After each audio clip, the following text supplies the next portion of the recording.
Naging ang presensya ng ating Panginoon sa ngala ng Ama, ng Anak, at Espiritu Santo. Ama, pinupuri ka namin at pinasasalamatan. Salamat po sa araw na to. Salamat po sa biyaya ng buhay.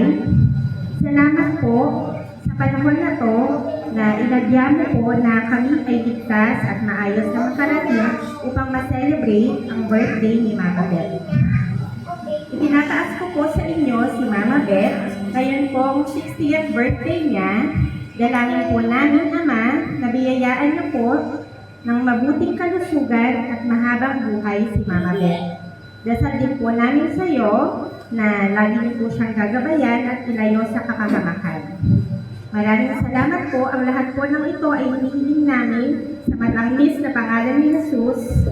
Amen. Thank you so much, Ma'am.